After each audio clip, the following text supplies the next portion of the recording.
UEFA Champions League 2025-26 Matchday 3 Review, October 21st.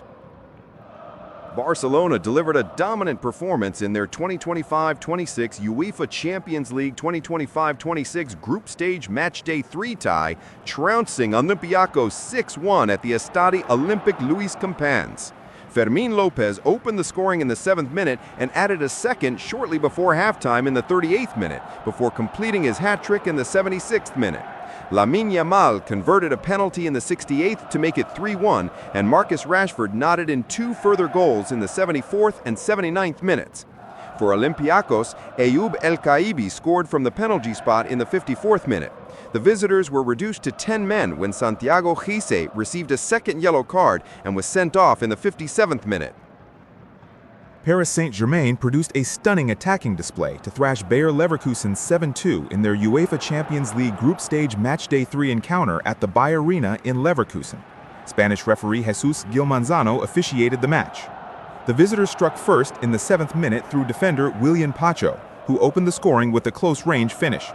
Alex Garcia equalized for Bayer from the penalty spot in the 38th minute, but PSG quickly regained control. Just 3 minutes later, Warren Zaïre-Emery, known here as Desire Du, restored the lead, and Kvicha Kvaratskhelia made it 3-1 with a precise strike in the 44th. In stoppage time before the break, Du completed his brace, giving the Parisians a commanding 4-1 halftime advantage. 5 minutes after the restart, Nuno Mendes added a 5th goal for the French champions. Garcia briefly revived Bayer's hopes with his second of the night in the 54th minute, but Ousmane Dembélé restored PSG's 4-goal margin in the 66th. Vitinha rounded off the scoring in the 90th with a composed finish to seal an emphatic victory. Both sides were reduced to 10 men during the first half, with Robert Andrich sent off for Leverkusen and Ilya Zabarny dismissed for PSG. With this result, PSG topped the overall Champions League standings on 9 points, while Bayer remained outside the playoff zone with just 2. Kairat and Pafos played out a goalless draw in their UEFA Champions League 2025-26 League Phase Matchday 3 encounter at the Central Stadium in Almaty, Kazakhstan. English referee Chris Kavanagh took charge of the match.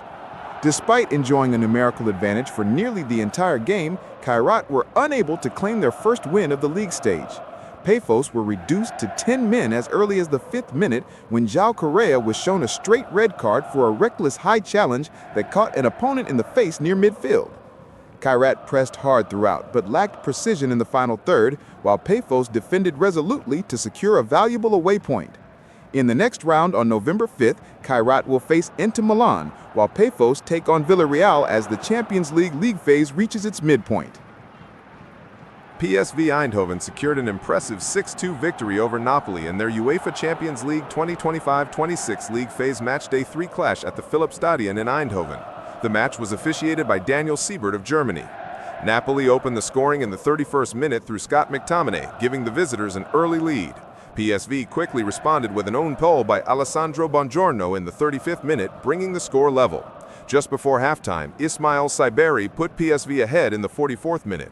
The second half saw PSV extend their advantage with Dennis Mann scoring in the 54th minute and completing his brace in the 80th. Napoli's McTominay pulled one back in the 85th minute, but Ricardo Pepi 86th and Kuhaib Driouech 89th added late goals to seal a dominant win for the Dutch side.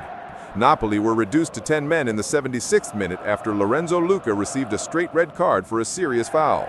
PSV climb up the table with an impressive win, while Napoli still have everything to play for as the league phase continues.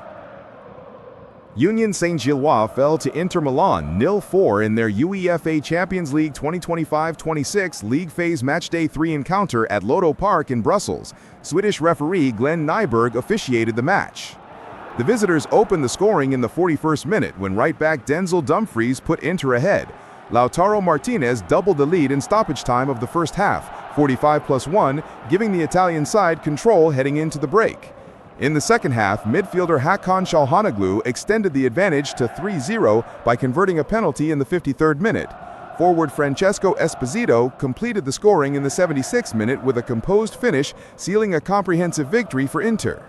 The result strengthens Inter's position in the group standings, while Union Saint-Gilloise now face a challenging path to stay in contention as the league phase progresses.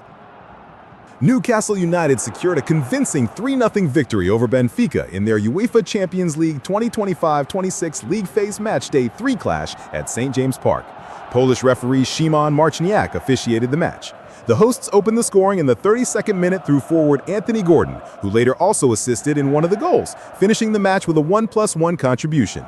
In the second half, striker Harvey Barnes extended Newcastle's lead in the 71st minute, converting a precise pass from goalkeeper Nick Pope. Barnes then completed his brace in the 83rd minute, sealing a comprehensive victory for the Magpies. The win boosts Newcastle's position in the group standings and underlines their attacking threat, while Benfica will need to respond strongly in the upcoming fixtures to stay in contention for the knockout stages. Borussia Dortmund claimed a 4-2 victory over FC Copenhagen in their UEFA Champions League 2025-26 League Phase Matchday 3 encounter at Parken Stadium in the Danish capital.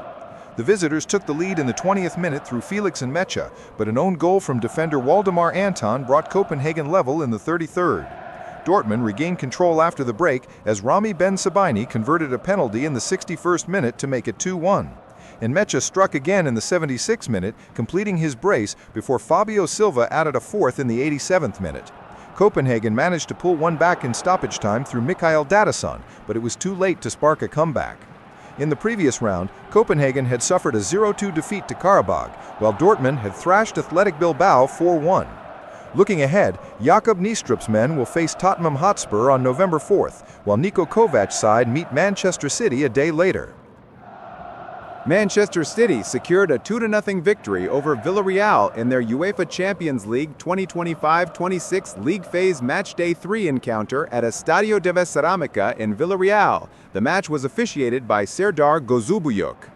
The visitors opened the scoring in the 17th minute when striker Erling Haaland found the net, giving City the lead. Midfielder Bernardo Silva doubled the advantage just before halftime in the 40th minute, putting the English side firmly in control. In the previous round, Villarreal drew 2-2 with Juventus, while Manchester City shared the spoils in a 2-2 draw against Monaco. The result lifts City up the group standings, while Villarreal will need to respond strongly in the upcoming fixtures to remain in contention in the league phase. Arsenal delivered a commanding performance to defeat Atletico Madrid 4-0 at Emirates Stadium in their UEFA Champions League 2025-26 League Phase Matchday 3 encounter. The match was officiated by Italian referee Davide Massa. The host broke the deadlock in the 57th minute when defender Gabriel Magalhães headed in a free kick from Declan Rice. Just 7 minutes later, forward Gabriel Martinelli doubled the advantage with a well-taken finish. Victor Gyökeres then scored twice in quick succession, first in the 67th minute with a deflected shot, and again in the 70th minute, sealing a comprehensive victory for the Gunners. This emphatic win extends Arsenal's unbeaten run to 9 matches across all competitions and boosts their position in the Champions League standings. Atletico Madrid will need to regroup after this heavy defeat to remain competitive in the group.